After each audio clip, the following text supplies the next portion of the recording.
Who are you? I am Bill Porteous, and I'm an artist in Victoria. I've been here since 1974.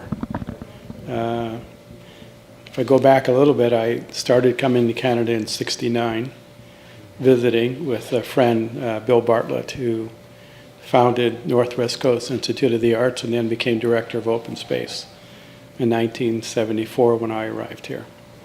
So to back up a little bit from there, I was born in New York, in Tarrytown, New York, in the Hudson River. My mother and father met during the war. She's from Kauai in the Hawaiian Islands. So in 1946, I was born in Tarrytown, New York, right on the Hudson River. When I was 3 years old, my family moved to Kauai and spent 5 years there. And in 1953, moved to Redondo Beach, California, where I grew up mostly.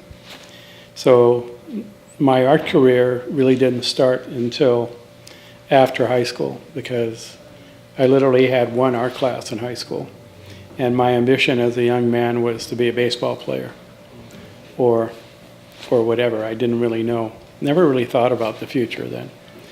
But in '64, I graduated high school, and one of my teachers, was a counselor, academic counselor, asked, what would you like to do next? And in my family, they were really intelligent, hardworking people, but no one had even gone to high school.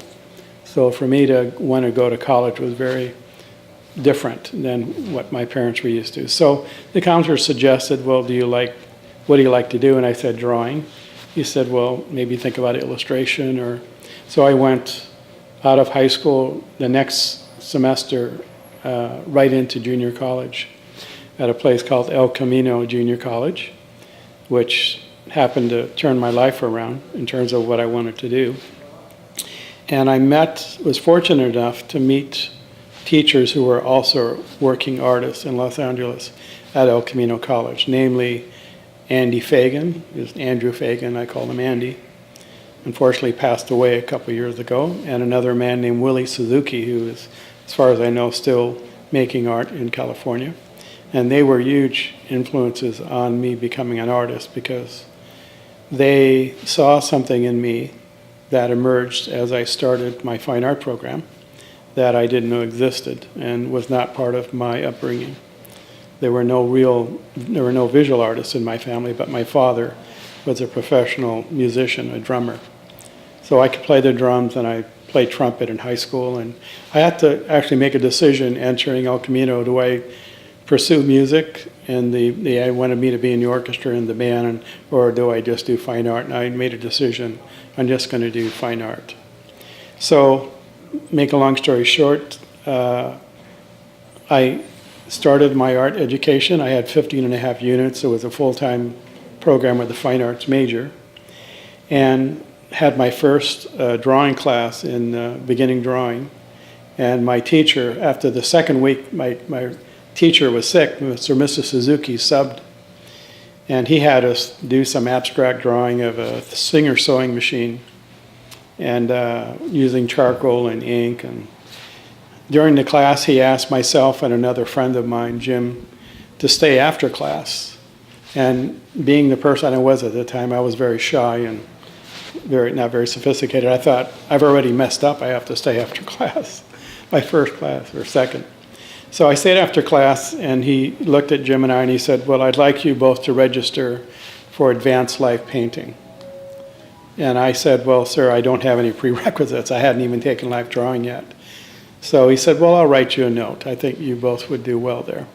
So I went from beginning drawing 100 to advanced life painting in one semester. And kind of like the heavens opened up. I'm sure other artists have experienced this, but I completely was immersed in the creative process and in drawing. I think my parents almost thought I was having a nervous breakdown or something, because I'd go home and draw for 12 hours at a time.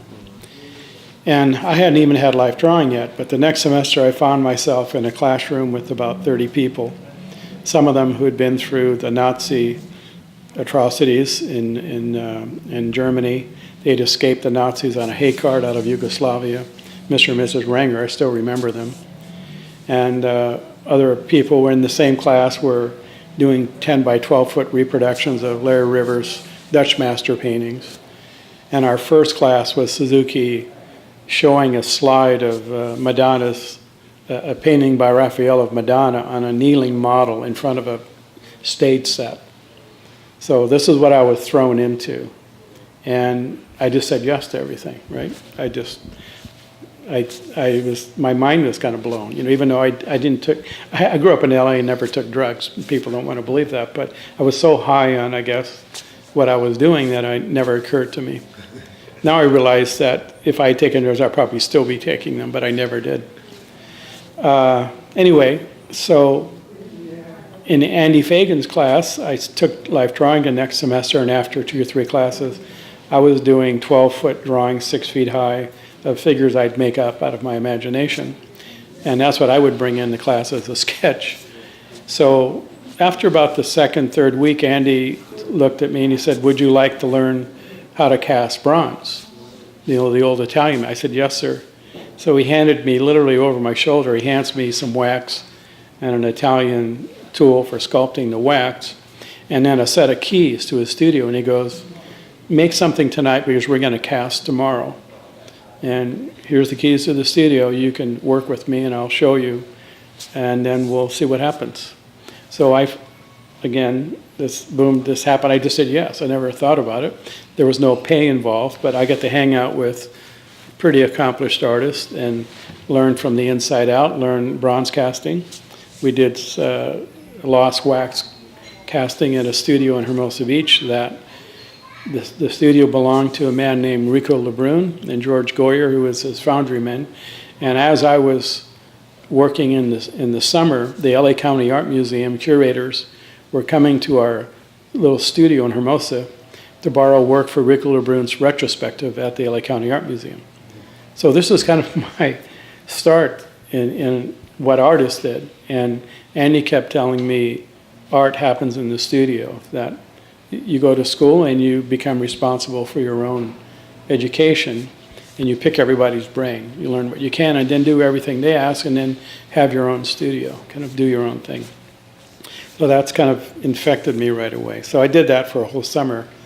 I used to come home with bronze dust in my nostrils because my job was taking the silica bronze castings, grinding them down, and then buffing them to a mirror finish, and then mounting them on what was supposed to replicate a pool of water.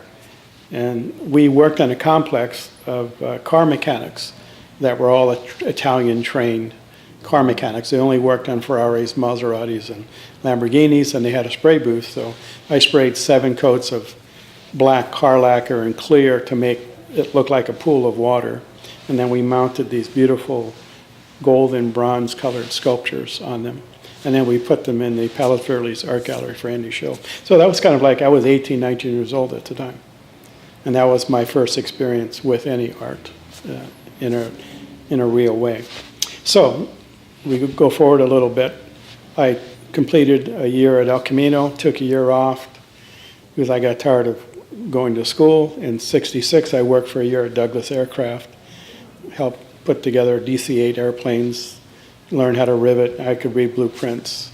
And that was a great experience because it cured me of ever working for anybody else. And in '67, I went back to El Camino, finished my Associate of Arts degree with a fine art major, and was accepted into Otis Art Institute at the time, which at that time was located on Wilshire Boulevard next to MacArthur Park, which is very famous now for the Rampart scandal. That's where all that happened. Anyway, so for 4 years, I wound up with a Master of Fine Arts in painting with a minor in lithography. And when I got there, Otis was a very prominent, very highly thought of art school for fine arts. We had no practical education about how to run a studio or be an artist, literally. I think we had one business class in your MFA year. Different now. They've moved a lot to here near the airport, and they're now Otis College of Art and Design. For a few years, they were part of Parsons School of New School of Social Research. Now they're independent again, but they actually have a more career-oriented structure. In fact, right now at Otis, you can get an MFA in toy design. Mattel comes into the classroom and gives you a project. So they're very different, but at our time, it was a very revolutionary period in art, because before that period, there was no performance art, no site-specific installations, no earthworks. And that all happened during that period from 67 to 72 when I was at school there. So, make a long story short, I went through school, left school for a year, almost a year. In 1969, traveled to Canada for the first time. And on my way back from my travels, I decided I'm going to go back and finish my degree, which I did. And then I had a studio in Inglewood, California with my friend Jim. And after school, I wound up teaching at a Catholic high school.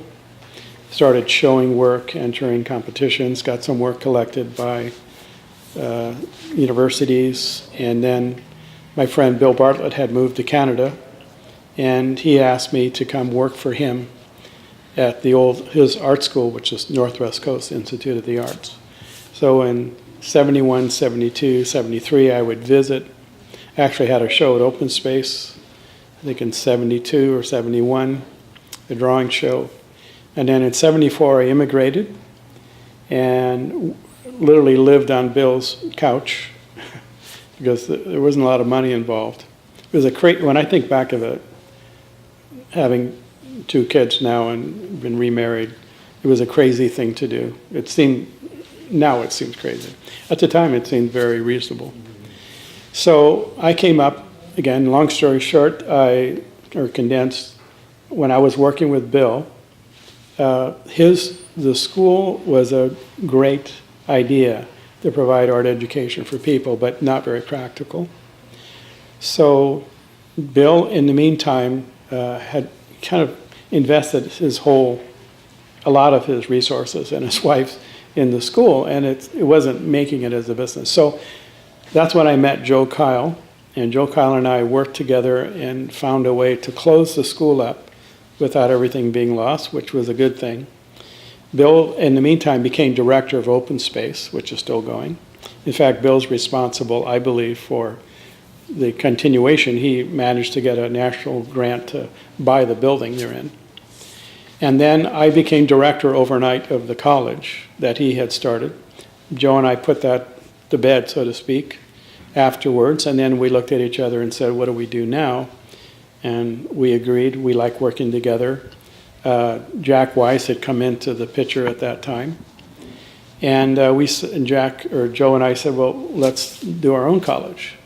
And Joe was very good at organizing. He was a great administrator. He was great with finances. He was a trained musician and composer.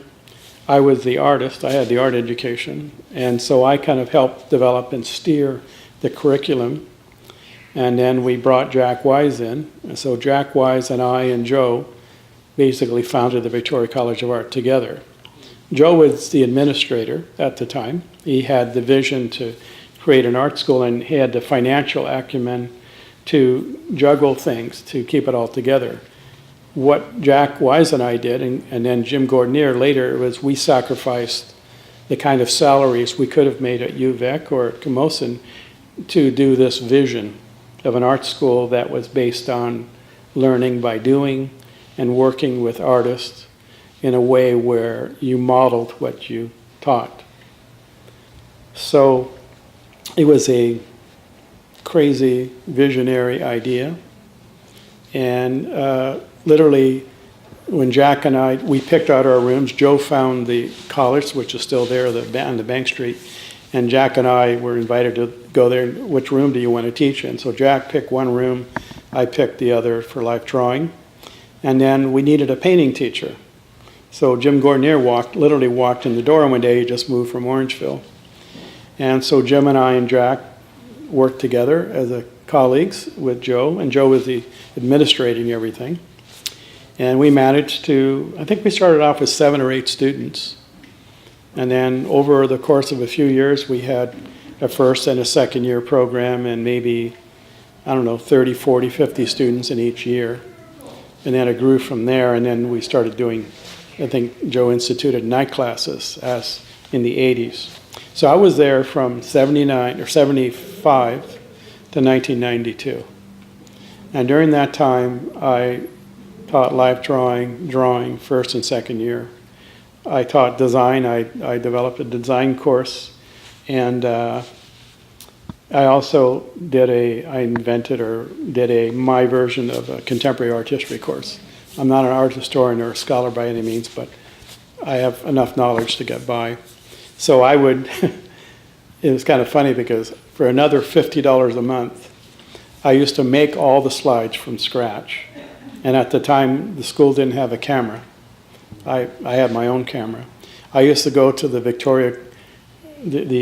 Art Gallery of Greater Victoria's library, and they let me use their books. And I would set up my little slide photo-taking system there. And then run the slides down to lens and shutter, get them to process the film, 35 millimeter, and then I would spend most of the night on Thursday taping off them, masking them so I could then do the lecture on Friday morning. I did that for about 2 or 3 years. That was crazy. But it was a way of we thought it's good for the students to be exposed to precedents, and we weren't trying to reinvent the wheel, so to speak. And that's what set us apart from UVic and Camosun. We were very singularly focused on, not just how do you do it, but the quality of it. And I think all of us as colleagues agreed that it takes more than 2 or 3 classes to learn to draw well, to learn to see in a way where you can make very fine, poetic distinctions between one thing and another. So, this college had a good half-life, let's put it that way. Jim supported what I did, I supported what he did without question, and same with Jack Wise. And then we got to a point in the 80s where Joe Kyle started painting. He wanted, and Jim agreed at the time, to do kind of abstraction as the main focus. So, be that as it may, I think we went through that period. The curriculum shifted around. Jack left. We got other people involved. Fleming Jorgensen taught there. Greg Snyder, who now you think is in Vancouver, but he went to Simon Fraser. Glenn Howarth taught drawing there. Alan Jones. So I don't think Lance ever taught there, but he was a friend of the colleges at the time. Anyway, and it turns out that our students, when they started leaving the school after 2 years and going to places like Concordia, Mount Allison, Nova Scotia School of Art and Design, Joe would get letters back saying, these are the best portfolios we've seen in the country. Can you send their transcripts, their grades? Well, Joe would very politely write a letter, we don't do grades, but here's what we believe in the student, and so on and so forth. So it appears that what we did benefited some people anyway. It was certainly not, we never claimed to have the corner on the truth or what's right for everyone, but we were very, very different in that we did believe in hand and eye skills. And that set us apart from UVic and Camosun at the time. I'm not denigrating what they did, but it's a different approach. Ours was more like going through the eye of the needle. Joe would characterize their approach as a shotgun approach, a little bit of everything. So we had students who, came from that situation, and some of our students wound up going to university or NASCAD at the time, because we would tell them, if you want to go that route and you want credentials, then you have to do that. You have to go to that program. One thing, Noah Becker, who is very successful now, he's in New York, he's having shows. I took on Noah as a student at the Victoria College of Art at the request of his parents through Joe Kyle when he was a teenager. And he came to me, he loved drawing, so we made a special allowance for him to take drawing classes because we didn't take people that young at the time. He wound up doing the full-time program. And I still remember when he was in the graduate year there, I was downstairs in the basement, and he wasn't sure what what to do. And I told him, do portraits. The last thing I looked, he's still doing portraits in New York and quite successful. It was very obvious to me, he loved the figure, he loved cartooning, and he was passionate about it. He just needed some help with some other kinds of skills. So that was the other thing. We weren't trying to make artists. We were trying to help them develop what I think all of us agreed were essential skills to visual artists who were working in a visual language as opposed to intellectual speculation and curatorial craftsmanship as we have today in a lot of places. It's just different. So I did that, and as I was doing that, during those years, of course, I was painting. I had a young family, and we all showed at one time at Paul Kyle's gallery, because Joe Kyle's oldest son, Paul, started an art gallery in Victoria in 1977, I believe, 77, 78, and I was invited by Paul to show with that gallery.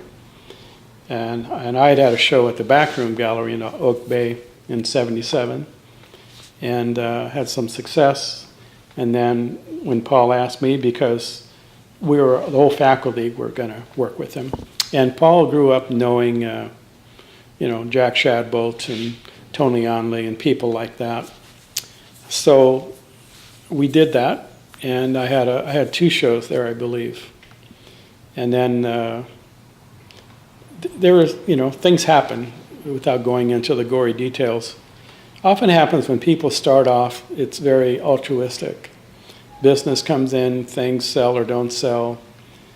You have success, so sometimes it goes to people's heads, let's just put it that way. And so my experience with galleries has been mixed for the most part. Like currently I don't have a gallery in Victoria. I have a gallery in Los Angeles that I've had some success with. They don't show a lot of my work now, but for a while they were selling things to collectors, and I represented Canada in the LA Art International in 2005. And I've done some commissions in Los Angeles area as well. But at the time, when Paul started his gallery, there was a great colleagueship amongst artists. I mean, we're talking about this as a homage or kind of a snapshot of a history of art in Victoria to a certain extent. And at the time, for me, is one of the highlights was we did called the Painter's Day show. I believe that's what it was called, at Michael Williams' home. I don't know if it was Pirates Cove or 10 Mile Point. So we were all invited to have a show or go paint for a day in Michael Williams' residence. And we did that, and myself, I was there. Jack Shadbolt came. I think Phyllis Rhoda was involved, Jim Gordonier. I'm not sure about Jack Wise, if he was down for that or not. I don't recall. I think Glenn Howard, maybe. I don't know. You'd have to correct me. But I do remember Fleming Jorgensen being there, and Tony Onley flying in at his biplane or his seaplane, literally buzzing over our heads, and then taxiing the plane in the water into the cove, and Fleming going out and getting a rope and helping secure it. So after that day of painting, Paul Kyle had at the Kyle's Gallery, and that's on the corner of, it was on the corner of Oak Bay, where Oak Bay comes into Foul Bay and Pandora. There's a junction there. It used to be, that's where Winchester Gallery started, by the way. They took over that space, and it became Winchester Gallery after Paul left. And anyway, we had a show there, and we had some national, was on TV, the national news. So that was kind of interesting. That was kind of cool, and we all celebrated. And at that time, I still remember, I think Fleming Jorgensen had a show, and unfortunately he's passed away now a few years ago. But when we had a show, everyone was invited to, I think, Chanticleer restaurant at the time. Now it's Piscatories, and we had our own table. We all had dinner, and then we had cigars and sherry or aperitif or something afterwards. So there was kind of a celebration of people's success.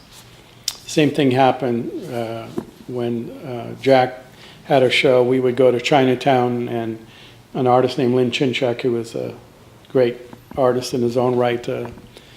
If you ever get a chance to see his work, you should. I think the Art Gallery of Greater Victoria has some of it in their collection. In fact, I know they do. And Jack always admired his work and considered him kind of a mentor in some ways. And Chinchek, we would go to Chinatown. He would order ahead of time, and I'd have food I've never seen before because, the Chinese, real Chinese person doesn't, knows about the cuisine way more than I would, and we always enjoyed that. In fact, when my daughter was born in '78, I remember she was actually in a little bassinet, slept the whole time. So it was a great kind of sense of community at that time, at least for me. And then, things changed. Paul got more successful. We all moved on. And since then, I've basically been showing most of my work on my own. And if I skip ahead to 1998, I left the college in 92. And in 94, I began teaching on my own, which is what I'm doing now. And I moved to the Selkirk waterfront, which is where this is being taped or digitally recorded. And I met, in 97, I met a friend, Frank D'Ambrosio, and we immediately had a connection and a shared kind of subjectivity. And he invited me, I'm kind of paraphrasing and condensing things here, he invited me to have a show at the Selkirk waterfront at a place I actually, to be honest, I never knew existed, I was teaching in Esquimalt and having shows there, and part of what I feel driven to do, let's put it that way, is to share my interest or my passion for creative process with other artists. So that's allowed me to teach and inform my teaching, even though, like I said earlier to Efren, I've never had any teaching training. Some people say that's obvious, but I was always interested in sharing information with other artists, even when I was in school. In fact, at the class I mentioned, Willie Suzuki's class, after the first month we would have these critiques, and I was like 19 years old, never had any art classes. And we had a critique, and they would ask, what do you guys think of this piece? And I would start talking, and I looked up, and everyone they were all listening to me. Because I could, in a organic, natural way for me, I could start talking about what I believed that was working in the piece. By working, meaning it made sense, it was believable. So that came naturally for me, and my teacher at the time, Suzuki, in my last interview, he said, have you ever thought about teaching? And I said, no, never occurred to me. I don't know what I would say. And he said, well, you should think about it. I said, well, and literally, and my students know this story because I've shared it, but at the time, I was so self-conscious that I was taking a history of American poetry class at El Camino College. And I had to do a talk on W.D. Snodgrass. I still remember the poet. And I'd stayed up the night before and memorized the poem because I was quite nervous about getting up and speaking in front of people. And so I did that the next day in class. And after I'd done reciting the poem from memory, people were impressed, I guess. And then they started to ask me questions. And I literally almost fainted. I don't know if anyone ever fainted before, but I was so self-conscious.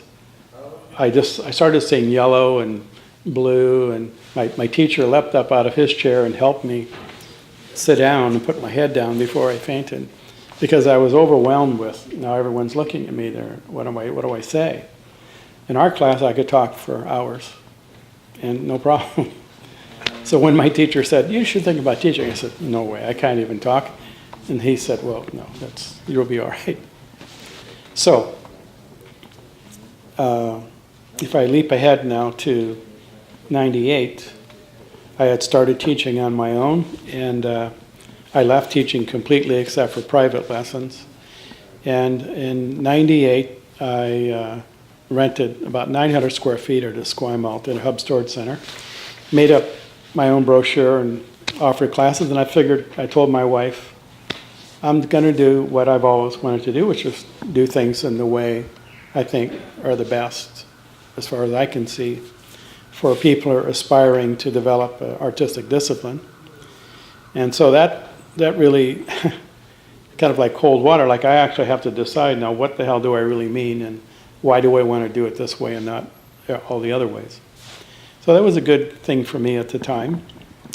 And within 2 weeks, I had 26 students registered in drawing, painting, life drawing. I actually did a life sculpture class. I was very ambitious. And I was teaching Monday, Tuesday, Wednesday, Thursday, and Saturday mornings I did a class for young people, 10 to 18. I was younger then, so. And then I had 2 night courses as well. So that was a lot. But in 90, make a long story short, 98, Frank said, you should move to the Selkirk. You should have a show here.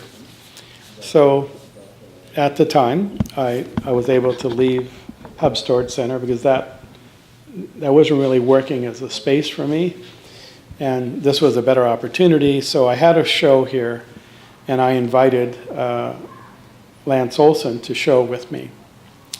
And so Lance and I had a very successful opening show at the Selkirk waterfront in a space that the Jall Incorporated or Jall family had provided for me as an opportunity to bring some visual culture to the Selkirk waterfront. After that, with Frank's help, I became an artist in residence at the Selkirk waterfront from 98 to 2000. And I had an exchange to provide culture, visual culture, and art events, and I got use of unoccupied commercial space. And that lasted, I had 3 or 4 different locations, wound up doing a very large commission at the Gatehouse building in 2000, and then Frank and I and Bob Jall curated a show between artists, 4 artists who had done public artworks, and architects, developers. So it was kind of a neat thing. We curated a show, invited artists in Victoria who had done public art commissions, including Maury Baden and Carol Sabiston and Tyler Hodgins and Ilarian Gallant and Catherine Kerr from Vancouver, myself. I don't think I'm leaving anyone out. If I am, I apologize. And we got, they provided the space, and we unveiled the painting I'd done in the building, 24 by 13 feet, that's still there. And then I asked, they were very gracious, the Art Gallery of Greater Victoria loaned me a BC Binning painting out of their permanent collection for the opening, which we installed. So we had a wonderful event again, I thought very positive, and some good things came out of that, and then I went on to teach and find a space off-site, off the Selkirk waterfront. And then in 2004, I came back. I was teaching. I've had a show of my own work for the last, it'll be 20 years, since 1994 on my own, in my own space, as well as doing commissions and showing in Los Angeles. That's very important to me that, in fact, I tell students who work with me or artists that I really wouldn't be able to still be teaching if I wasn't doing it myself. So to me, that's essential that I'm engaged in what interests me the most.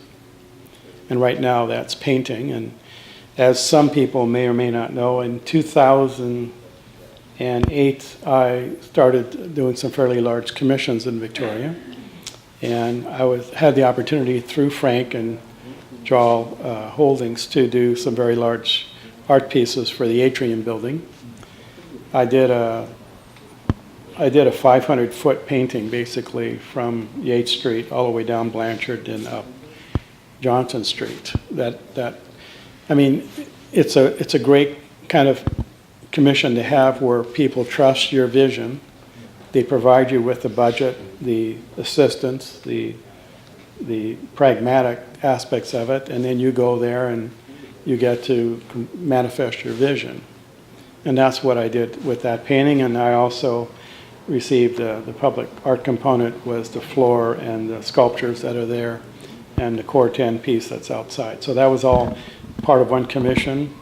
The other commission was the hoarding, which is the fence painting. And then I made another proposal to create individual paintings from pieces of the hoarding, which they commissioned 50 paintings from. They're installed in the building in all the washrooms and the public spaces in the parkades. So, and they've been used in other buildings. So that was a very kind of innovative thing to do. Frank and I had tossed around the idea of doing this before. So we got to do it. So as a painter, as I mentioned earlier, I started off doing a lot of sculpture. At Otis, I did, marble carving, wood carving. I did bronze casting. I cast aluminum. So I had and I put parts of airplanes together. So I had a real working knowledge of materials and materiality and the function of tools and so on and so forth. So it's not a big leap for me, even though some people are kind of like open-mouthed about, well, I thought you were a painter, From where my artistic education, artists chose whatever medium was best suited to complete their vision, so to speak. So I'm quite comfortable switching from 2D to 3D and back. And it's interesting because the actual people who do this stuff and know how to do it better than I can, the machinists and the engineers, they seem to appreciate the fact that I have some knowledge of what they go through and what they're dealing with. So that's been an interesting, process for me to collaborate with other skilled trades. In fact, right now I'm working on a sculpture that will go into the stairwell of a building at the Selkirk next door to where I am. And it's basically 7 stories high, made out of stainless steel. So we're working with 2 local engineering firms to fabricate them. I drew them out in a sketchbook and refined them over about a year and a half. I went from a painting to a sculpture in that locale because in that particular space, it's a stairwell, so you can't make paintings in stairwells that will be flammable. So there's another layer of consideration, which is kind of challenging and exciting for me. So that's in the process right now, but I've done other things since then that are kind of sculptural. And for 14 years, as some people maybe want to forget, I was the chair or the co-chair of the Public Arts Advisory Committee in Victoria. And from 92 to 94, I believe, if I'm not wrong, I was on the board of the Art Gallery of Greater Victoria. I was on the board of directors of the Art Gallery of Greater Victoria. And I was asked to be on the board. They kind of pestered me for 5 years. They suggested I speak for the artists in Victoria, and I said to them, no one asked me to, but I gave in finally. And I was also, at that time, on the Acquisitions Committee and the Education Committee. So I helped them start the art classes they have there now. In fact, I gave a couple as a way to get it started. I'm sure they probably had some before, but that's when they asked me to do that. And so it helped me get an inside look of the politics and the actual goings-on of what happens at the art gallery, which was interesting. And then I think it was 97, Jim Lindsay asked me would I consider being on the art panel, the juries for public arts in Victoria. So I said yes. It was 14 years. I think we got paid twice in the 14 years. And then the city also used me as a consultant. It seemed like they were very interested in my opinion when they were faced with decisions that they couldn't make concerning the placement of public art and the public art process. And then J.C. Scott joined, and he and I would switch off being chair, co-chair. And then in 2000, I'm just rambling out here, but if people are interested, these are other things I've done. Tom Moore, the architect for the new part of the airport, he asked me to join the art at the airport commission to implement an art jurying process and then to jury artwork for the airport. So I was on that jury for 3 years. and help develop, hopefully, and guide and shepherd the policies they have there. So these are all things I've done. I juried every major, was on a jury. I didn't do it myself. I was one voice. People forget that. But recently I sat on a panel with Maury Baden and another artist in Victoria, and we were asked to talk about the public art process and what we had done. In fact, coming up this Sunday, I was asked by CARFAC to give a workshop on demystifying public art for artists in Victoria at Open Space between, I think it's 1 to 4 on the 9th, March the 9th. So my wife would ask me sometimes, why are you doing all these extra things? And my initial response was, well, because someone asked me in a decent way. And it wasn't so much, how do I get ahead? How do I, increase my reputation? Because actually, when you jury other artists' work, it doesn't endear you to people, no matter what you do. Having said that, I gained some friends and probably lost a few over that process. But that's okay, because I took it quite seriously. If I'm asked to assess work, I give my best opinion, and that's all I can do. But everyone starts off equally in the sense that if I knew, this is a funny thing, it's a kind of a dilemma for the city and for the art public.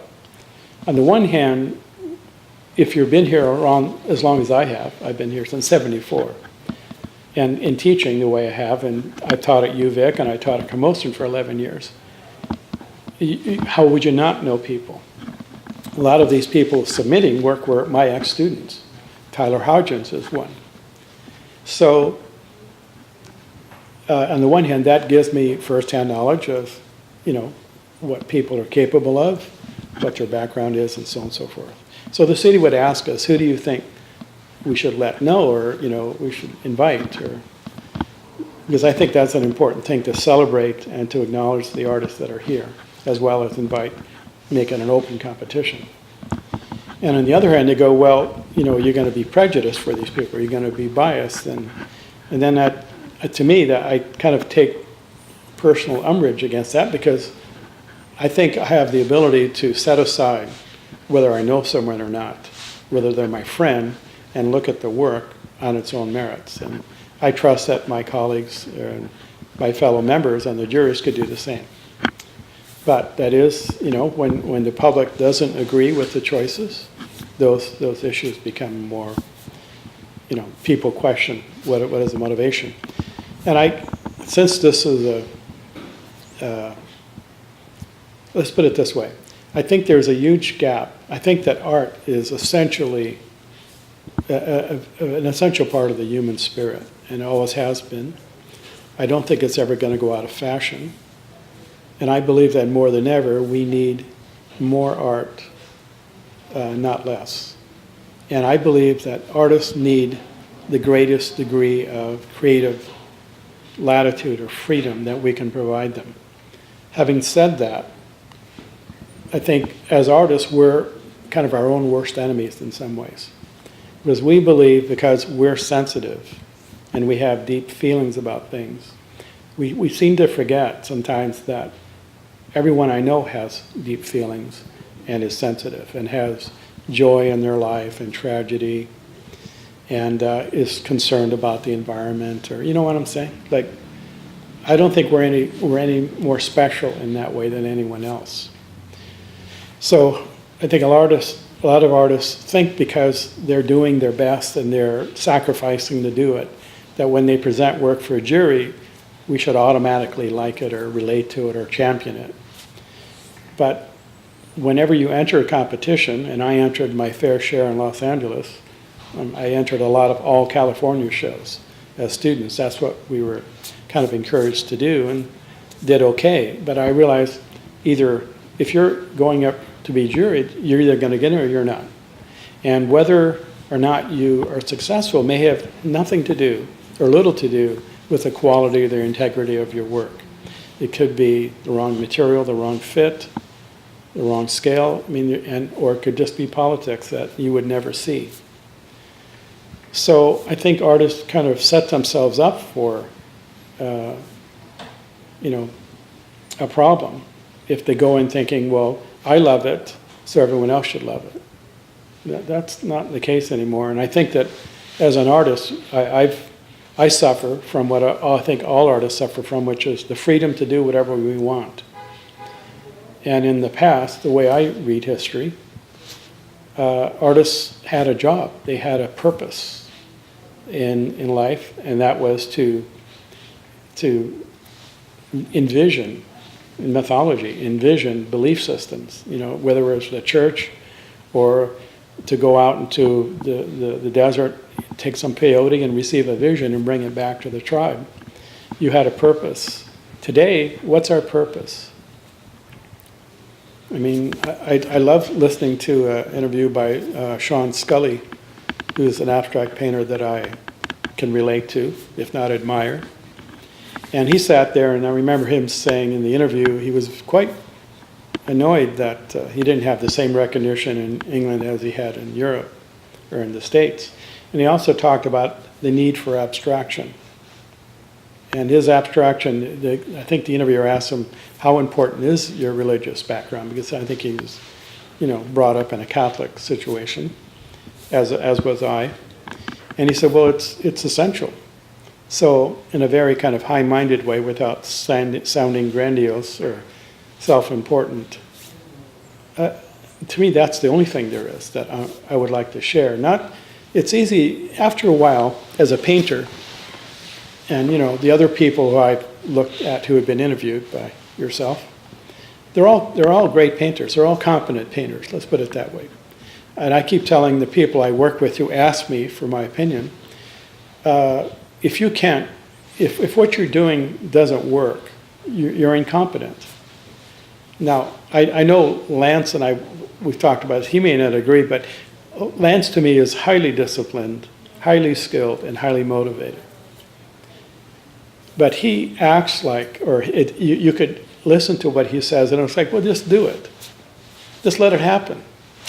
And I think that that's a very popular thing, but I don't think it really means that. You can let it happen if you've let it happen 8 billion times, and you've recognized that only 10 of those really are significant, and you know why.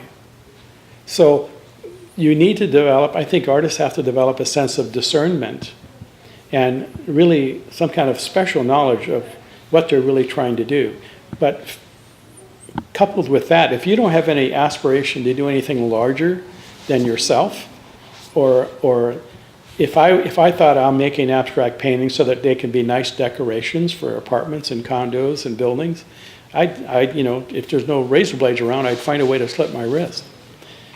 There's got to be some, for me anyway, there's got to be something more than pretty colors and making paintings work.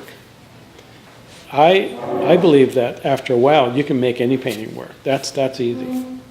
Any musician I know can play in tune and can follow the music and follow the beat. What most people find really hard to do is very simple after a while, if you have skill. Now we live, you know, I know some people don't believe in any skills. Actually they do. They believe in writing skills. So if I look at, because it's funny right now, I have students who are also students at UVic. And I listen to them. We have a dialogue. And one of them is in my life drawing class. I'll leave him nameless. But he tells me, you know, my professor said do this, you know, invent an ism or something. It's almost like, it's so nonsensical. It's easy to say those things.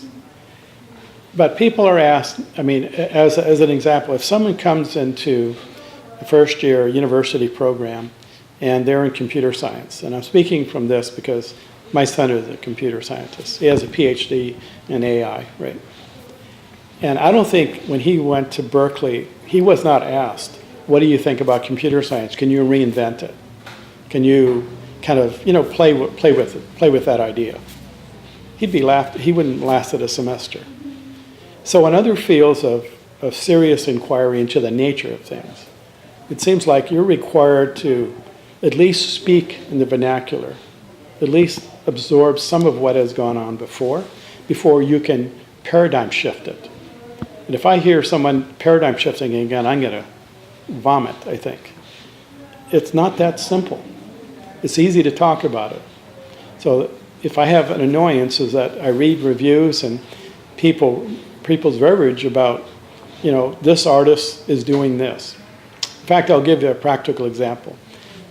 When I was at the Art Gallery of Greater Victoria on the board, we were asked to consider a work for the collection. And the artist was very competent, quite an interesting show.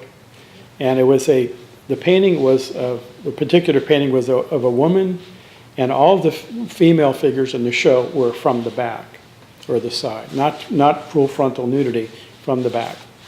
So at the time, the then curator came at the Spencer Mansion, came into the room and said, we would like to collect this work, have this work for our collection. We would like to purchase it.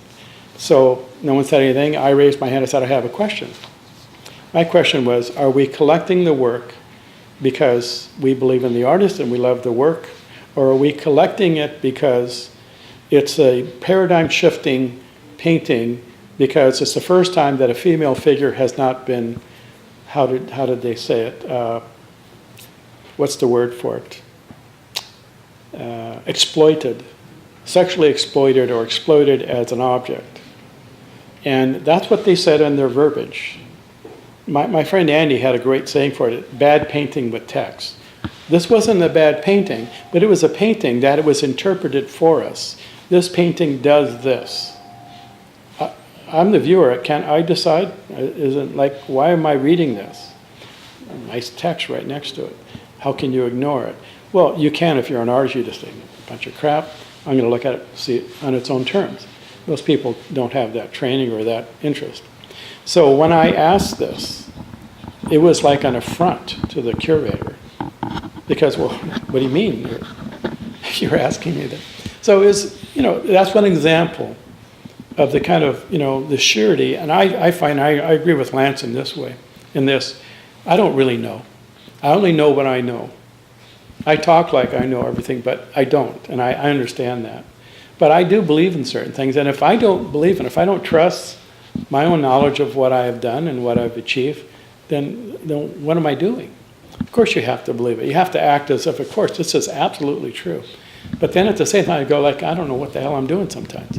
Of course I do, but then, well, is it really work? So I think in some ways we're the worst people to judge our own work, so to speak. That's why, after you've made a pile of stuff, sometimes you want to show it to people or share it with them. If you're sharing it with them and hoping that they'll love it or they're going to buy everything you do, good luck. You're going to have some sleepless nights, I guess, because you don't really know. I'm lucky enough to have a dialogue with some people that I respect. Frank D'Ambrosio is one. I would consider Lance someone I would listen to, and a few others. But there's not a lot, because I think today in Victoria, if you talked about, apparently we have more artists per square inch than anywhere else in the country. Mm-hmm. But the arts, the visual arts, get, usually in my experience, the short end of the stick in most support. I, myself and J.C. Scott wrote a letter in support of Victoria becoming a cultural capital when we were on the art committee. I don't see that happening a lot. I see a lot of, we have a poet laureate, don't we? Don't we have in Victoria, where's the artist in residence for the city of Victoria? We could have a visual artist in residence, giving them a space, let them do a series of whatever they do. We don't have that. And that's true. And this is highlighted in the public art competitions when you have visual art. And there's this amazing gap between what the public is expecting of public art and then in some cases what the artists expect they're being asked to do. So again, I'm very blessed to have people coming to me, even at this stage, asking for my help. And I take that quite seriously, so I try to give them, as I paraphrase, my best opinion. It's just my opinion. I think I have a very informed opinion, but that's me thinking about myself again.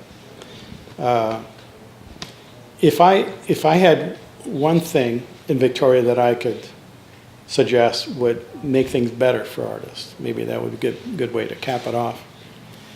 I think Victoria needs more venues for art, period, public and private. The private galleries, and I've been around long enough to have been involved with a few different galleries. It's very difficult for galleries to survive in this kind of market. So I think that's inherently there's a problem there, because as a business person as well, I mean, I jokingly tell people if I actually wanted to make a lot of money teaching, I'd be teaching watercolor. I'd be teaching, I can draw pretty good. I'd be teaching portrait art all the time.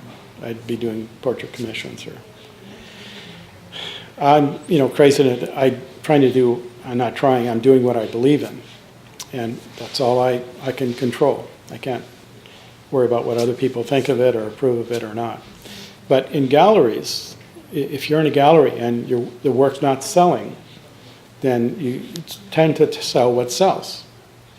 If you have means, some financial backing, you don't need to necessarily have any artistic sensibility. You can get a consultant, or you can see what's on the internet and kind of sell that because you can buy it to resell. And I'll end with this. Years ago, Fran Willis opened the gallery. She had a gallery with, I think, Michael Cullen, and it became the North Park Gallery. And she invited me to show with her gallery. But this just would remind me of, she invited so-called, at the time, senior artists to come to her gallery at the time up above on War Street there, and have a dialogue and a question and answer thing about what kind of gallery would you guys like to see. So I remember actually had 2 shows there, and I was in the initial show, the inaugural show, and I remember telling her what I still believe today, that what I would want in a gallery would be a gallery that is devoted to what I do and how I do it. And in that sense, they're there to share and to promote and to celebrate the artists they have. So my suggestion was, that's the kind of gallery I would want to be in. And is it realistic to do that with 50 or 60 artists? If you had 12 and you devoted yourself to them, that would be a start. And I said, whether or not I was one of those artists, that's not the point. If you were going to open this gallery, I would want to be one of those 12 or not. But if you did take my work on, I want you to have that kind of approach where you're so excited about it, you believe in it so much, you believe other people should own it. Talk about altruistic, but for artists, I think that's what we all want secretly, even if we don't say it. We don't want people to sell a work because it sells, or because people like, paintings of flowers and abstract splashes with a few curlicues of metallic paint as abstract decorations for designers. I call those designer easy. There's a lot of that in Victoria, in my humble opinion. So we need more galleries to do that, and you need people reaching an audience that has the means and the interest that can be cultivated to be interested in art for its own sake. So this is where I think I've had a difficulty in dealing with the public and the city and privately with gallery dealers, because I say to them, my belief in art is not small a, it's capital A. I believe and I live within the idea that art is essential to the human spirit. It's not an add-on, it's not a decoration, once we get somewhere, then we can do this. And recently when I was on a committee to revise the art policy in Victoria, I suggested to them, I said, we have to support art, not because it's acceptable, not because it's convenient or it fits in with some plan, because it's already that way. It's something that is eternal. It preceded the city council. So I remember my first jurying was in '97, and I believe it was Maury Baden's, day is for resting and night is for sleeping piece, the pink mattresses that are there. And they were a gift to the city as in exchange for, a greater density or whatever. That was the exchange. And it was the first time this policy was being applied that I knew of. So a counselor on our committee, who was a liaison with the city, suggested that the council may have trouble getting the art piece, or there might be this conflict of. And I said to her and to the council at the time, to the committee, that if in fact every time we had an art commission competition, we had to prove to the councilors or to the city that art was important, that we should do it, I said, I wouldn't be interested in being on this panel. Because my assumption is that art is and always has been, and if they don't know that, they're ignorant. They're not stupid, they're ignorant. They're ignoring that fact. And if they want to be taken seriously in the 21st century, in that time, 20th century, then they need to get up to speed. And I'd happy to do my part to help them do that. But if every time we have an art imagine, this is a public art, imagine what people do walking into a gallery. What's their perception of what art is? So I said, this is nonsensical.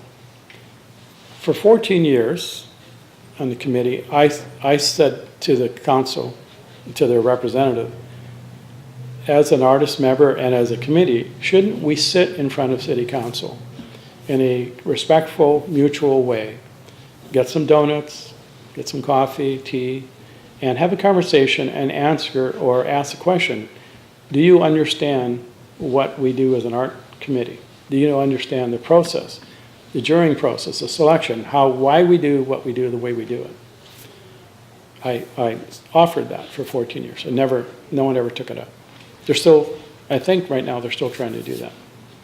I would think that's an important step that's missing, because people may not realize it, but Maury Baden's piece, that was all that controversy, the only reason it's there is as the city has an arts policy, the councilors have to vote on it.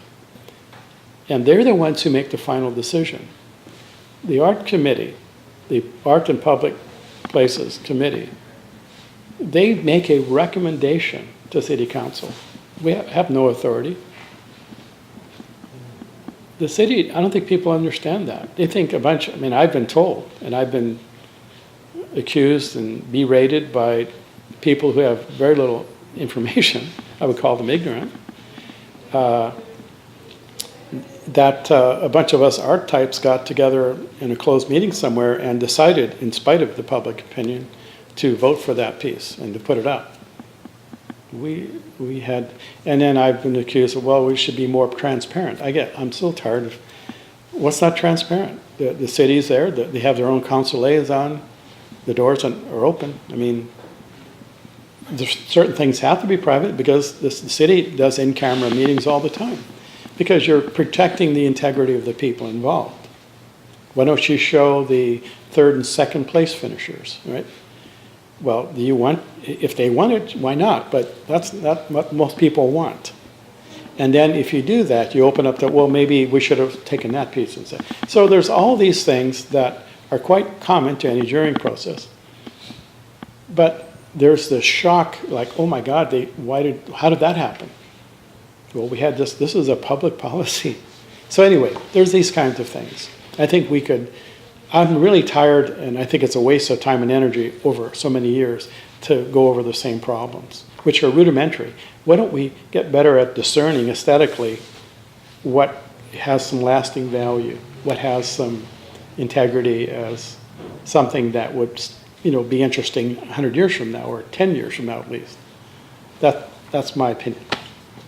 So as an artist, I'm always doing my own work. I teach 3 days. I work on my own work 3 days. I'm doing commissions. So I feel very blessed at this time, after 38 years and 39 years in Canada. And I immigrated in 74, by the way, and I became a Canadian citizen in 1980.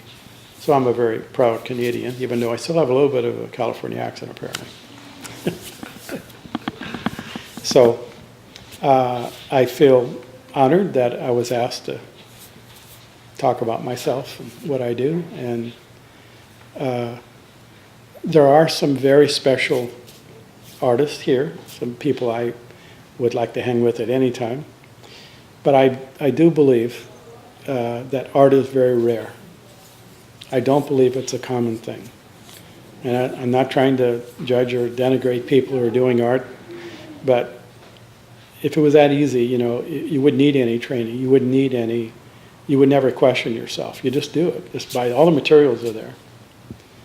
But I think that's a little bit disingenuous to say that, well, yeah, just, all you need to do is buy some materials and start painting and entering shows.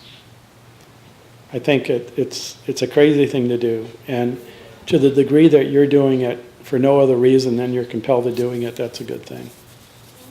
I don't see art, art activity and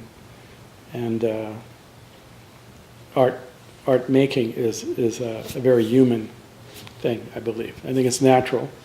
We kind of are encouraged not to do that because we need to do something practical. But I think it's important that we keep the conversation moving forward in a sense. And I felt compelled when I'm on juries or in committees or when I'm asked to elevate, in my opinion, to bring the conversation into areas that are terribly hard to talk about. They're subjective.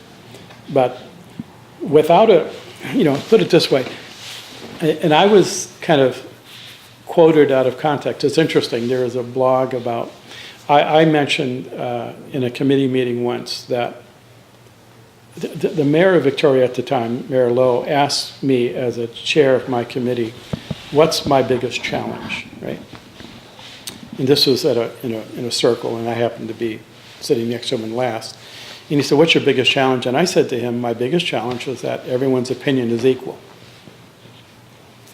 And so in silence, I said, well, this is what I mean. If you're building a bridge, and this is where the quote came from, if you're building a bridge, you would not expect the public to design the bridge. You would ask an engineer or an architect because they have special knowledge of how to build a bridge. Well, metallurgy, stresses, the physics of it, and so on and so forth, let alone the latest technologies and mechanics and all that. And I said, in art, it seems like I get asked to be on committees, but people, my opinion is equal to the neighborhood representative who's never made a painting. Or the people who write in emails to the counselor saying, that's a bunch of crap, we can't have that. And they have no knowledge, no real interest other than they don't want money used for that rather than this. So I said, if you're asking me what's my biggest challenge, that's one of them. Because my opinion is not off the top of my head. I've devoted most of my life to trying to discern something that most people can't even talk about, including myself. It's very difficult. But I'm looking at, like, I wouldn't drive over a bridge that the public designed unless they're all engineers. So, but we can accept the painting at face value and that person's done 5, or their neighbor bought them an art kit. And we're supposed to take that at face value because more people will like it. And I say that doesn't work for me. So if I'm asked, I'm gonna look at it and say, well, you think it's great, and that's rudimentary. And this actually happened in a competition where on Broad Street, where I was sitting with Michael Williams in a committee, and they were very excited about this artist's work, and to me, it was a bad or an okay copy of another artist's work, and leave them nameless. To me, it reeked of, it was derivative, is the word I'd use. I'm not saying it was terrible, but it was derivative. And we're looking at something unique for Victoria. Anyone who knows much about art, they would look at, well, why is that there? What has that got to do with this context? So he kind of thought the impression was I was being very picky or elitist. And I said, well, Michael, and this did not endear me to him, but I said, if originality is not important, or authenticity, why don't I go home, and we'll take a break, I'm going to go home and I'm going to paint a Monet. And I said, technically, I could do a pretty good job. And I said, when I come back, I'm going to try to sell it to you for $40 million. Because it'll look like one. Would you be interested? And he kind of, you know. So maybe that's, I don't know, maybe it's too much sarcasm, but I didn't really mean it. I'm just trying to make a point. That it's easy to say it doesn't matter, but why am I sitting on, why am I taking my time to be in these committees if I'm not bringing my viewpoint, which is I'm looking at it against a wall of references that I maintain in my psyche, which I think all artists do, whether we like it or not. And that's my frame of reference. That's what makes me different. I don't know if I'm any better, but in terms of opinion, it would be better to say, well, all artists are equal, and anyone who says there's an artist doesn't matter. I'll let them be on the committees. They called me. They asked me who they should talk to. They asked me, where do we put this? Why should it, I'm going, well, here's this, and this. That is not a, Anyway, so that has been a challenge. But I believe that no matter what I say or do, and no matter how good the art is or not good, I believe, because of the nature of it, it's going to be, there's going to be there is going to be a great number. There's going to be a small number of works over time that are actually going to last, that are going to transcend who made them, when they were made, how they were made, and the personality of the artist. I think that's what we've found over the years in art history. And today with new media, and there seems to be a lot of work out there, but if I look at it personally, I say, well, yeah, there's a lot of good work, a lot of okay work, and then there's stuff that blows my mind. And that seems to have stayed the same. I'm very happy to be in Victoria. Luckily, I don't depend on sales for my living. I've been blessed to have, and I think I've earned maybe some of these commissions with the work I've done, and that has made my life a little bit more comfortable and exciting and challenging. So I'm hoping to continue to doing what I'm doing, and I'm hoping that the visual arts in Victoria will continue to grow and flourish as a place to nurture artists of like mind. Some thoughts on the creative process. For the last 20 or so years, I've been meeting with a group of artists exclusively doing abstraction. We call ourselves the Wednesday group. And we meet every Wednesday from 2 to 5 for 3 hours. And the idea of this particular, I hesitate to say class, it's more like a seminar. I would say it's the equivalent of a postgraduate seminar where people who have gotten to the point in their work, either through graduating from a program or arriving at it in their studios, they're working independently of a classroom situation. They're self-motivated to the point where they gather materials, they have a studio space, and they produce a body of work. What's different about this is the body of work is exclusively to do with abstraction in all its various faces or forms. Everything from kind of atavistic, gestural, paint dripping, splashing, to I think the beauty and the elegance of Agnes Martin or the ideas of Barnett Newman, to give an example, and everything in between. So it was never my ambition or idea to set out and say to people, this is how you should do abstract painting. What I say in my own brochures is, if you're interested in exploring abstraction, then these are things you can do to experiment in relation to the idea and the ideas inherent in abstraction, which are manifest. So in doing that, in meeting with people, I have a couple, I call them bumper sticker statements or mantras. And probably the most telling one that I hear back from people is begin with order and end with order. And I've been teaching for almost 40 years in various places. For the last 20 years in my own situation, but before that in Los Angeles, and then helping found the Victoria College of Art and teaching there for 17 years. And what I found, and what I heard myself saying after so many years was, you know, most people don't know they have a creative process. And they come in saying, oh, I don't know what I'm doing. And I said, well, forgive me, I'm going to tell you what I think you're doing. And I believe what you're doing is you're making it up as you go. That is your creative process. I'm not saying that is wrong. It's that you shouldn't do it, but that's my observation of what you're doing. You start off with something, and you hope that in fumbling around or throwing paint around that somehow you'll recognize something, and then you'll, I don't know, do what with it. But something will happen. And there's a very popular kind of teaching style where you get people to, just start off with something. Or, do a landscape and then kind of make an abstract out of it, paint over it. And I hear that, I go, oh my God, this is crazy making. This is insane.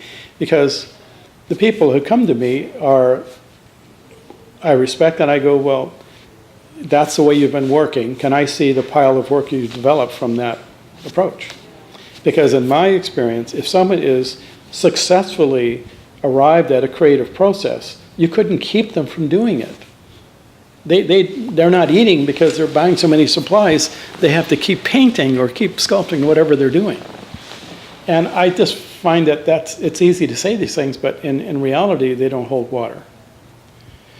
So if we took a look at what does it mean to just make it up as you go? Well, if you started off with, I believe, is generally utter chaos. And somebody said, well, my teacher said make a gesture. I said, okay, make a gesture. Okay, is that the painting? You would like me to stare at the first gesture you made. Are you a Chinese calligrapher with 50 years of experience? I mean, anyway, it's just nonsensical. So I've come to believe that if I look at how people are trained in representation and how they're trained in abstraction, there are some similarities. And I would suggest, and this is what I tell my abstract students who are trying to get into experiment in abstraction, 99% of all compositions are asymmetrical. There's a dominant and subordinate relationship between the elements that go to make up the painting. And I think that's because, and I'm not saying that's wrong, by the way, I'm not saying that's bad, but that's an observation. And I'm saying this in the context of, you got people who are trained, who buy supplies that have been designed to facilitate representational painting. And they're trained to believe that subject matter is imperative, so I hear things like, I want to lead the eye to the barn, or lead the eye, or I want to have an area of focus, or I want to have, the shadows in the right place, because, we have to create the effect of the interior light or whatever. So there's a lot of illusory devices. There's a lot of painting methodology that goes to show people how do you render the appearance of something, not the thing you're painting. Because what you're painting is blobs of paint. But you're trying to conjure up a reference to something that isn't there. So if I look at paintings, if I would challenge people, you go to the shows, and 99% of the paintings are asymmetrical. They have a dominant and subordinate relationship. Okay. Because what's important is the subject matter. So you can have really kind of, suspect kind of design or composition, but as long as the subject's interesting, it's pretty good, appealing. They ignore all that because they don't even know about it. They're not their skill. They're not interested.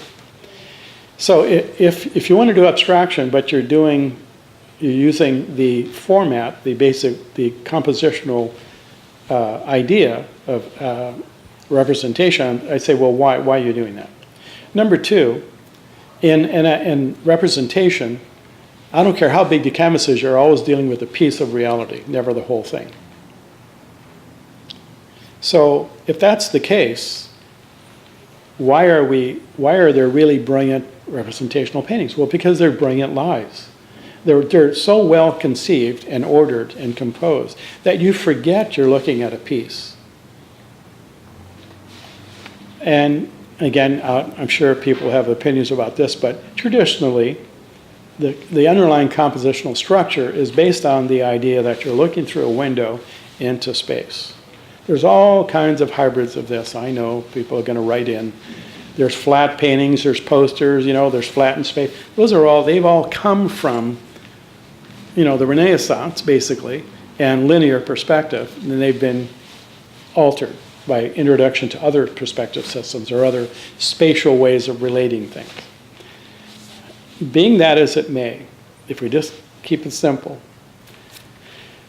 when someone is trained to, or not trained, because I think a lot of people parachute into art, they don't train into it, they just all of a sudden decide, I'm going to be creative.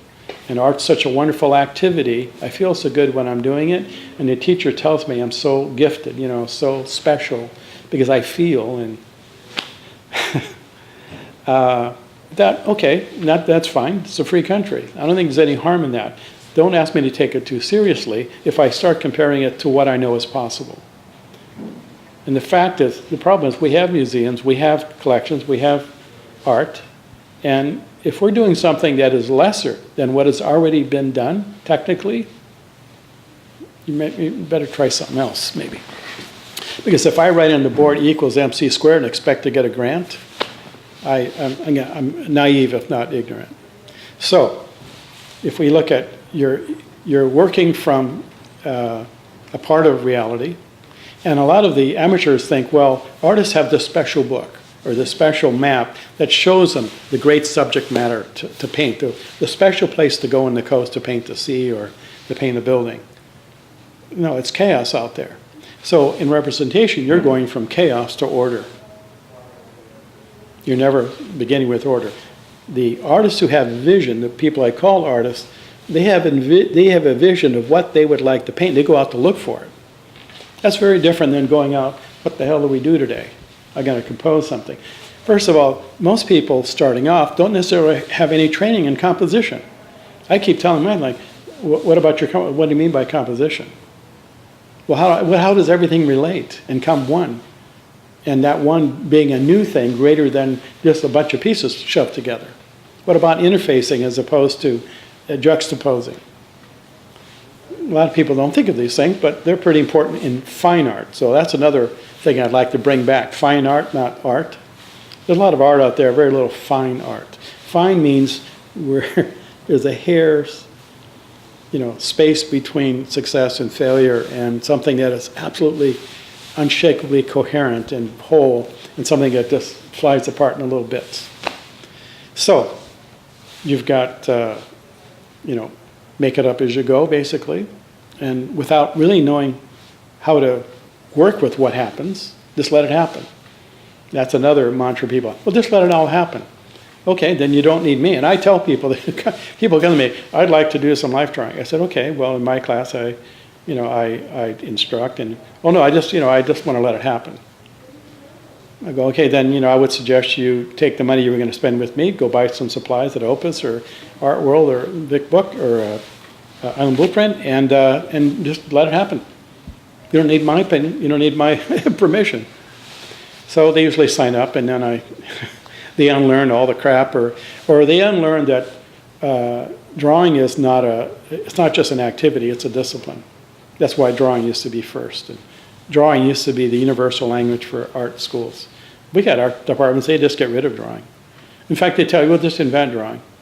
I had a girl at UVic once come to me and say, my teacher said, pretend I was a fly on the ceiling, and then pretend I was a bug on the floor. I said, well, did they explain what that meant? They said, no, just go do that, pretend. I said, well, are they lazy? Or, like, they're talking about a plan view or an elevation. We know what these things are. But they're getting paid the money they're paid, and they can't bother to tell you that because you're supposed to research it on your own. So why are you paying the tuition? Like, it's harmful because you might get infected by this information. At least if you had it, you could reject it. They're rejecting it for you, which I find is very arrogant. So, you've got people, for instance, I give a for instance in life drawing to segue, it's still representation, right? So, people are in life drawing class, and I was at Emma Lake Artist Workshops. I was asked to go teach a workshop that I guess Jack Shadwell had first been asked to do because I was supposedly an artist who knows how to impart information, not just make art. So I'm there with 11 people from across the country, some from the United States. In Emma Lake, which is an hour outside of Prince Albert, Saskatchewan. And I had 11 people in class. Some of them had been drawing for many years, some were kind of beginning. So I asked them, why do we do gesture drawing? And how do you define it? And to almost to a person, they say, well, it's a warm-up exercise. So I said to them, well, then how does that make sense? Why do we do it first then? Why do we only do it for a minute or 10 seconds? They had no idea. So again, trickle-down education, the real meaning of those exercises and the insight that they would impart to anyone who's interested is completely washed away by activity. So you've got teachers now teaching who can't barely draw themselves, in my opinion. But they're imparting, well, it's just a warm-up. I said, well, why am I hiring a model for you to warm up? Warm up before you get to class. That was my answer. Why do we do it first? What's the point of gesture drawing? To learn to see the whole and nothing else, to see the movement. So the topic sentence would be to convey the action, not the appearance. To me, that's not rocket science. It's not gobbledygook or philosophy. It's a very practical thing. So this leads to this. So we went on, like, why do you only have a minute? Because if you have more than a minute, you start doing everything else. And I believe people are still, they're doing life drawing and they're doing gesture drawings, and they've never stopped to say, gee, is my gesture drawing improving? Am I doing more with less effort? Is it getting more succinct or more essential? Well, they're the same for 6 years.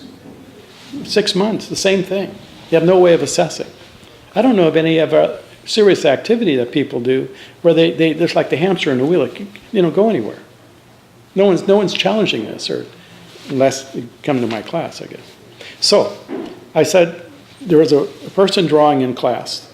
This person happened to have the largest drawing paper in the class. And she was a person who had done a lot of life drawing, in fact, coordinated a life drawing session in Vancouver. And I said, well, just do your own thing.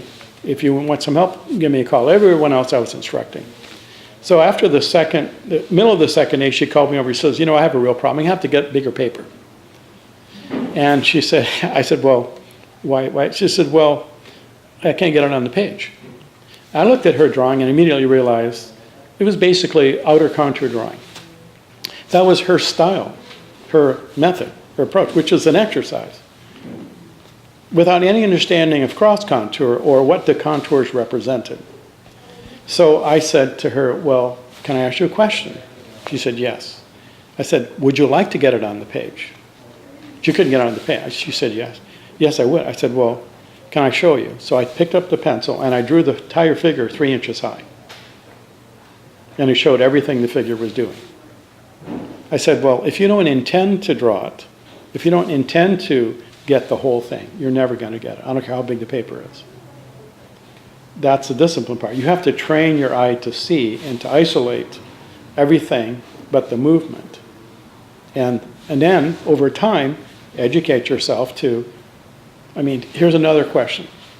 I asked students, what's the largest single form in the body? It's like blank. I've asked so-called professional artists that. And they go, oh, well, the torso. I said, no, the torso is not a form. It's a group of shapes.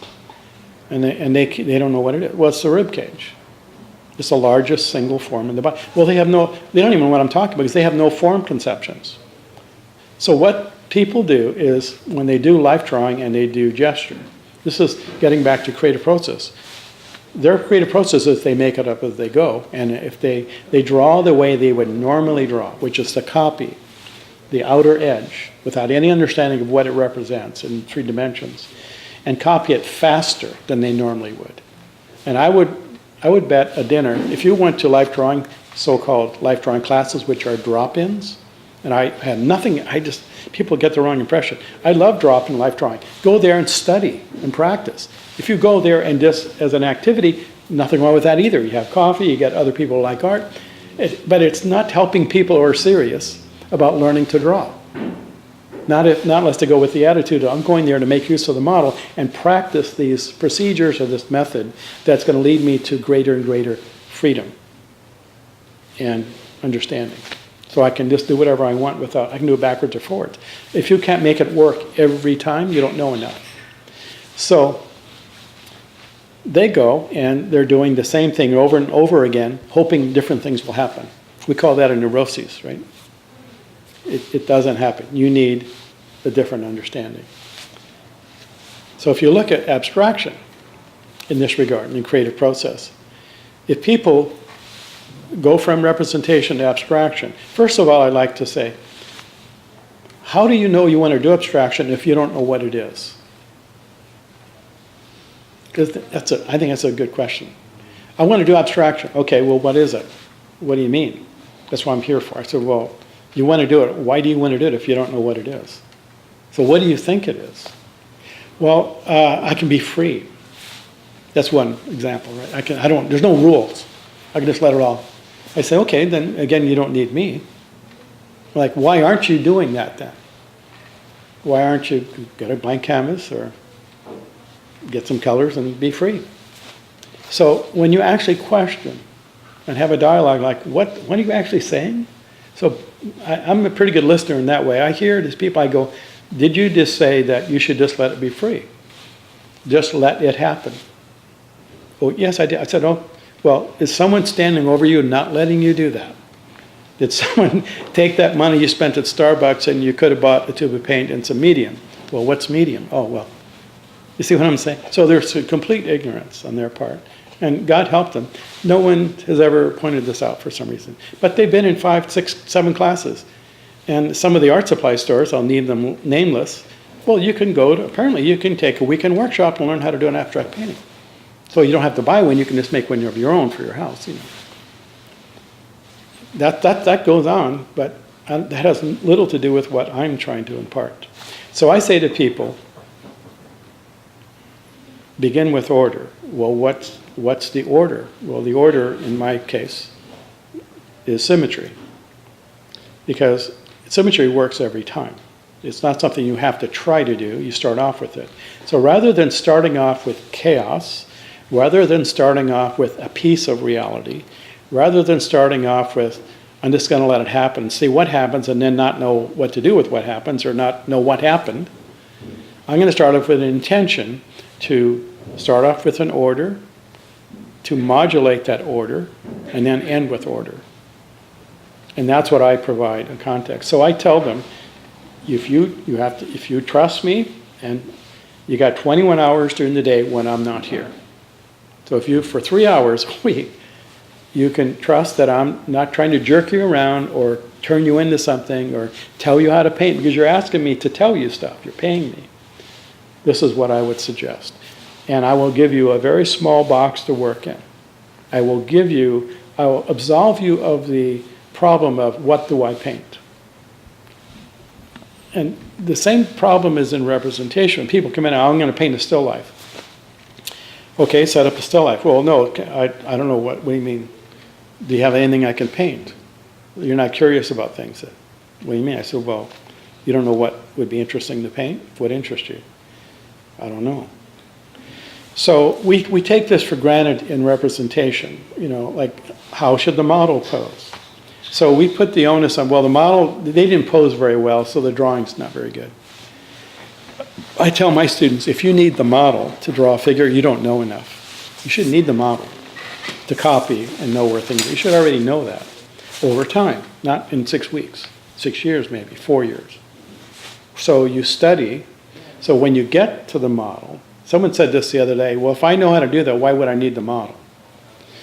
Because the model is a person. They have a presence. They have their own history. They have their own psychology. They have their own uniqueness. And I think this is to the point here. If you don't know how to draw a single head from memory in any position, or at least the cardinal ones, then every time you go to draw a head, you're starting from scratch. If you don't know where the eyes are in relation to the spine and how things normally line up, you're looking at a figure and you're starting from square one every time. I argue that if you study, this takes study. It's not just fun drawing activity or using how many materials can I use. If you study that, and I think it's quite comprehensible, you can learn it, then when you look at someone, you see how unique they are, because they're not quite what you expect. And the things that most people find really difficult, like how do you draw an eye, or, well, an eye is not an eye to an artist, it's a shape. If you don't have a shape language, what are you doing?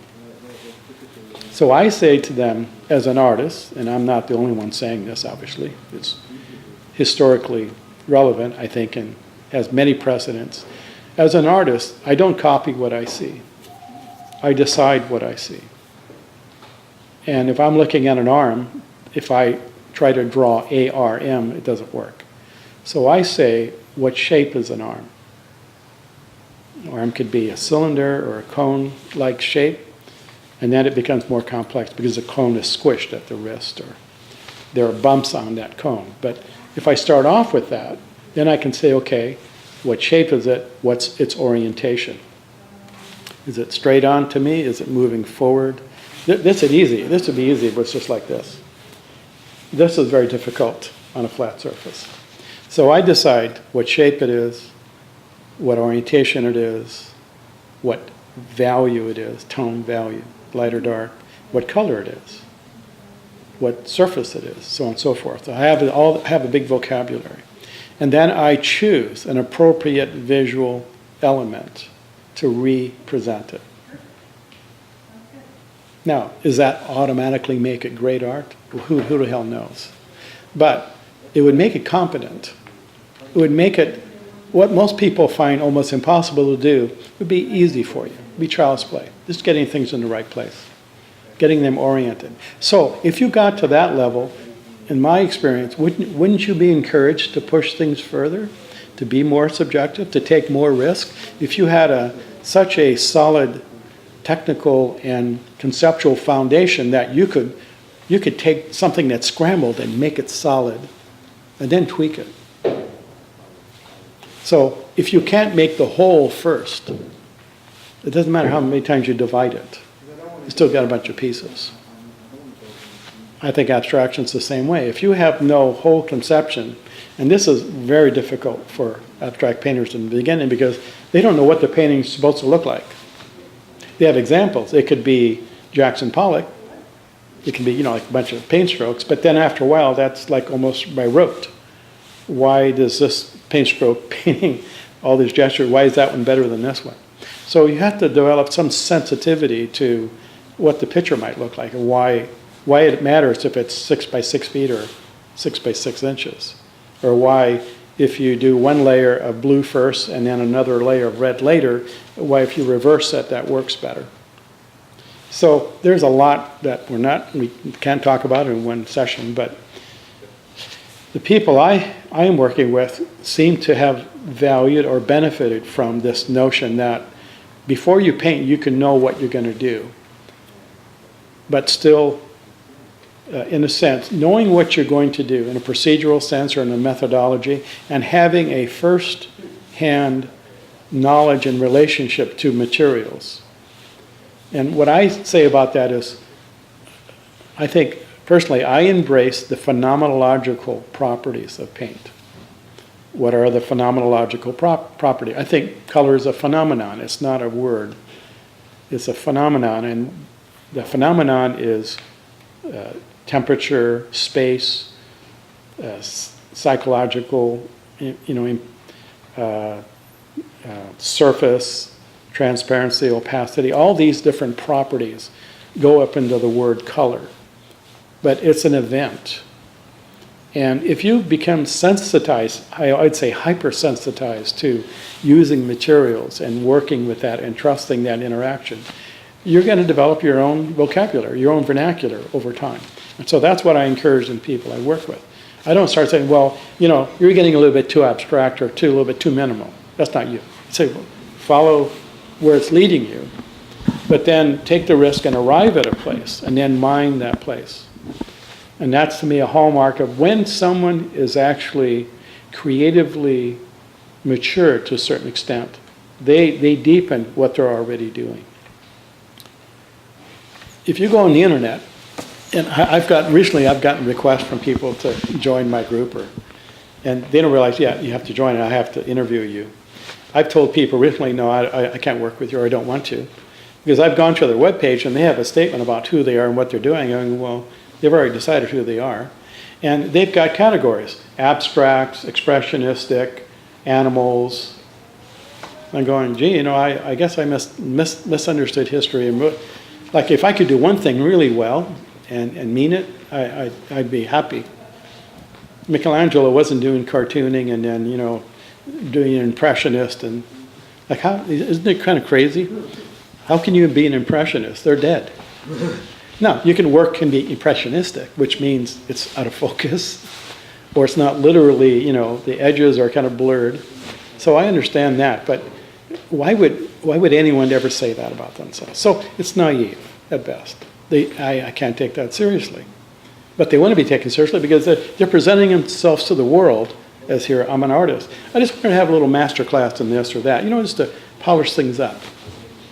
No, you actually need a makeover, in my opinion. And they're asking. So I said, no, why? I don't do this so people can come in and I can convince them they're wrong or argue with them. I haven't got time. And if I had been doing that along, I'd be in a loony bin by now.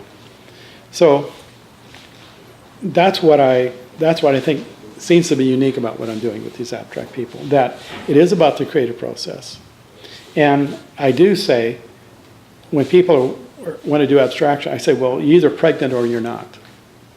You can't be doing abstraction and then, well, people don't get it. I need a little bit of content in there that's narrative. So if I put a little figure in the corner or, do a rubbing of a bird and so my answer to that is, show me a landscape painting that's going to be improved by putting a big red square in the middle of it. So you have some abstract content. It's ludicrous. Now, of course, people are going to start doing that. Say, look, well, we call that illustration. Or people are challenging these idioms and they're trying to undo them. So because they figured they're not good enough or that they're unsatisfactory. I have no problem with that. All this stuff's been done already, by the way, so if you run out and do it, it's not going to be anything shocking. But to do it and maintain it and actually have it develop a body of work from it and convince people otherwise, that's very rare. Also, the Impressionists, if we use it as an example, Monet for me is very significant in this way. Because before Monet and then in my mind, Pollock, and there could be a few other examples, composition was always hierarchical, right? And you always knew where you were in the picture. So if I'm standing before the late Monet that he did in his studio, the water lily paintings, even just before that, in the most subtle way, he might have some reeds suggested with brushstrokes in the foreground.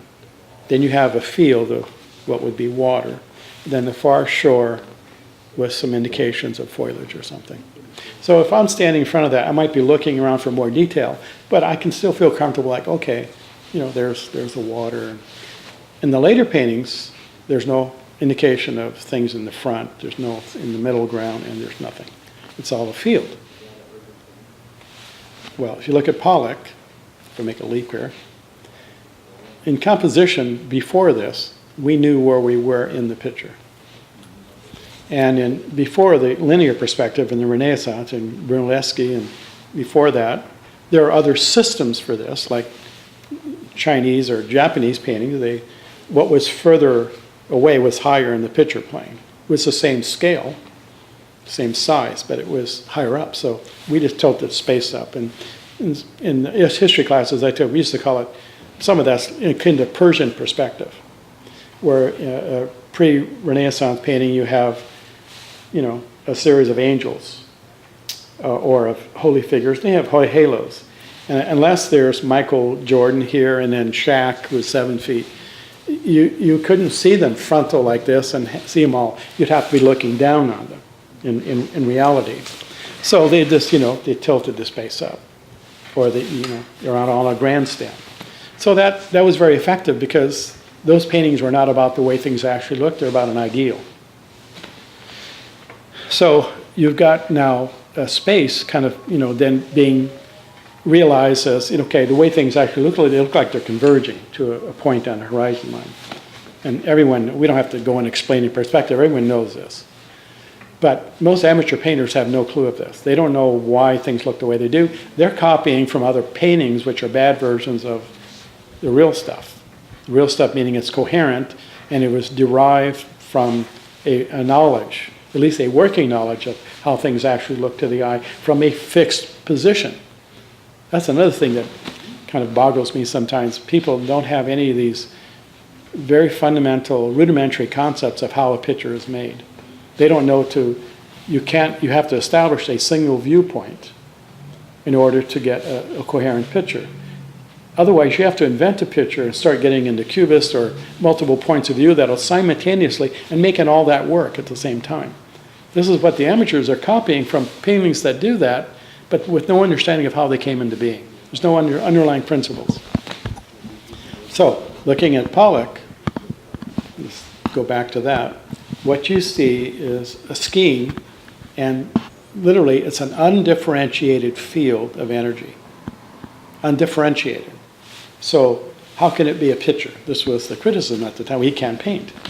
Well, he kind of reinvented painting. And you can't be painting on the floor with sticks. And well, why do you think he did all that? His teacher was Thomas Hart Benton, who was a regionalist, and he used kind of swirly figures and a kind of allegorical situations based on mythology. Well, because he was driven to. The other wasn't satisfactory. Just because you're driven to do something different doesn't mean you're going to be a genius or make a new paradigm. His happened to be that for most people. So that's a starting point. So when someone comes in, and I've had people come in from other schools going, I just finished my workshop 3 or 4 days or a week, and I did all these paintings on the floor. What do you think? And they unroll these big things. And I go, well, keep painting. Go in your studio for a year and don't do this stuff. Because anyone who, I'm not going to pay a lot of money for this, is a derivative of, it's another Jackson Pollock. We've all done it. Who can do it. It's not terribly original. Well, I have friends who will buy it. I said, well, then sell it to them. They'll buy it for $50,000. Well, go, do that, and then keep painting. But we don't seem to engender this because there's this, well, we're all artists anyway. Really? We're all the same? I wouldn't have a clue how to program a computer, but I guess I'm the same as a computer scientist. Not really. I could draw better than the surgeons I've taught, but I would never do surgery. You see? So there's a difference. I have a different visual intelligence, visual education than they do. That's not better or worse, it's different. And so that's when I'm talking to people in abstraction, I say there are a bunch of principles. You can't accidentally start off with this and wind up over there unless you intend to, and you intend to see where over there is, just for fun, and then you can make sense out of it. Just intending to go different places doesn't cut it. So I think people are doing, in my opinion, a disservice when they teach and they tell people, just let it happen. Make a big mess and then clean it up. If I could do that, why would I need to pay for instruction? That's my opinion. So a lot of people seem to appreciate that, and I encourage them to develop a language, a way of speaking about what they do, using their own vernacular, not using art speak, which is not hard. So I would say the biggest challenge for the thing that's most lacking in work that I see from professional artists and as well as so-called amateurs, and I'm not denigrating that, the amateurs are people who haven't learned yet, is the formal content. There's a philosopher, Ken Wilber, who writes about this quite elegantly, I think, and succinctly. And he asks the question, where does art lie? Where does it lie? Does it lie in the object being depicted, the subject matter? Is that where the meaning is? Where's the meaning in art? Does it lie in the way the artist did it? Does it lie in the mind of the artist when they were doing it? Does it reside in the audience, in the context in which they view it? Those are big questions, right? Well, his conclusion, it's all of those things. But people think, again, if I only had the right subject matter, I can make a beautiful painting. And to go back to what I said earlier on in my soliloquy here, we suffer from having the choice to paint squat, paint whatever we want. But we're supposed to, at the same time, I think, for most artists I know, we take ourselves very seriously, even though we don't like to admit it. We're quite important and profound, and we really know something other people don't know. There's a truth in that, but hopefully that's not all, as in the whole attitude. Well, if that's the case, then you've got to do more than paint, what? Or being in a complete quagmire, like, well, what do I paint today? I don't know. Maybe I'll do a dog portrait, or I'll do a still life, or I'll do one of those abstract. I got a list for those, people are waiting. So that's not what I'm talking about. I think devotion to something that you have worked for or traveled to is a good idea. And most artists, I don't know too many artists who are still working and producing who haven't arrived at something where they're willing to sacrifice most of the the comforts that other people take for granted. And they're not well, some are more angry about it than others, but I don't think anyone owes me a living as an artist. I don't think because I'm an artist, automatically people should buy or like what I do. In fact, I'm kind of still flabbergasted that they will want to own something I have, because I wasn't thinking about them. I was thinking about, for me, what is the most pressing or compelling experience of being human that has occurred to me, right? That has happened. I don't know if that helps, but you begin with order and you end with order. I'll end with this story, okay? Because I think if this reaches some people who are looking for answers, this might help. Or maybe it'll really annoy them. But if you are one of those people starting a painting and then thinking that I'm hoping, if I start this, I have this gesture I wanted to do for a week, I'll just do it, then I'll put another color on, and all of a sudden, you're frozen. You don't know what to do next. So I tell my students this story. This is where I think the problem is. Because the problem is you haven't learned how to commit to anything. And this is what I mean. If everyone, I think, hopefully knows what baseball is. So let's say I'm playing baseball, and which I did for many years. So you're playing baseball and you're up to bat. And so this is kind of like you're making a painting, you're invested. You're in the game. It's the bottom of the ninth inning. You're up to bat. You're behind by a couple of runs. Bases are loaded and there's 2 outs. So compared to other times, it's a significant at bat, because you either strike out or ground out, make the last out and you lose, or you knock a runner and you win. So everything is on the line, right? So you're up to bat like this. Strike 1, okay. Strike 2, then you go, hold on. This is what I mean by people getting frozen. You just realize that, things are not going my way here. Something's happening, because if I strike out, the game's over. So I don't want to strike out. I have an idea. I want to play tennis now. Let's play tennis. I've decided this game is not, is that okay? Okay. Good, because I'm God and I'm decide. Well, that works every time. You never strike out. You just change the rules. Now, I guess when you start playing tennis and you start losing, or it's not working, you start playing what? Tiddlywinks or Monopoly? Or you can always change the rules. It's a freak. That's what I mean. We have freedom. We can opt out of anything. I'm saying, I know artists, they want to be up the bat when something matters. They want to put them positions there because they learn from it. If you fail, like, oh God, that really hurt, I've got to go back and look at what happened before that. Incidentally, if you're a baseball player and you're successful 3 times out of 10, I want to be your friend. You're a millionaire. You're in the Hall of Fame. You fail 7 times out of 10 and you're one of the best players in history. So if you're an artist and you make 1 or 2 good paintings a year, good mean extraordinary beyond what you thought was possible, not bad. It's not a guarantee like, I'm just going to sit there, everything happens, it's all easy. It's not about that at all. You can't even understand what I'm talking about unless you've tried it a little bit yourself, whatever field you're in.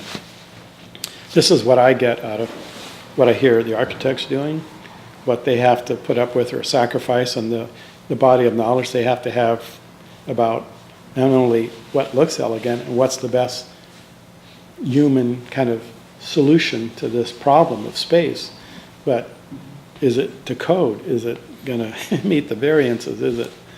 There's amount. I just got a brush and a piece of paper. I'm my own boss in that way, so it's a lot easier. But to make it important, you have to put something on the line. So that's where I think the inverse is true. People, I think, are being told, don't be influenced too much.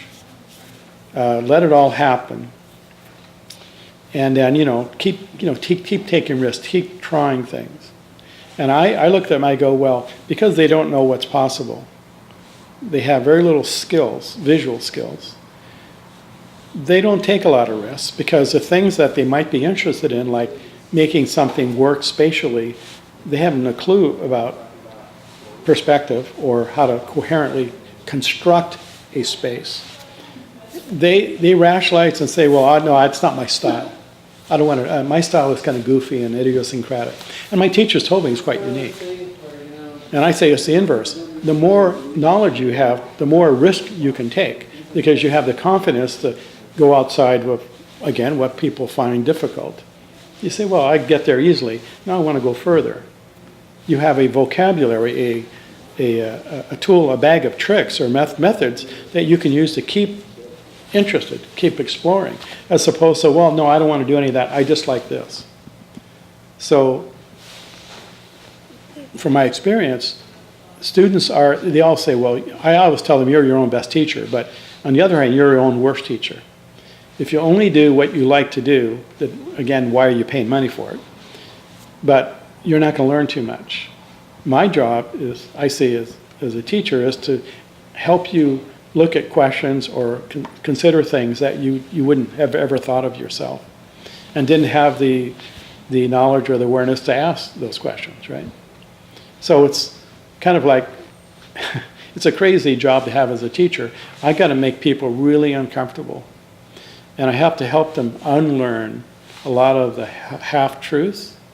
I also have to have the wherewithal to get out of their way when they achieve something and say, okay, they don't need to be taught right now. They should just let this go and run out. And then if they have a question or at a point where they're stuck again, then I'm re-engaged. That's the dance, right? That's something I've learned over the years. But I think it's the inverse again. The more knowledge you have, I think it leads to greater and greater liberation, not the other way around. And I trust that people are strong enough to reject something that is really just a formula, or a recipe. Hopefully that the people I've worked with seem to recognize that.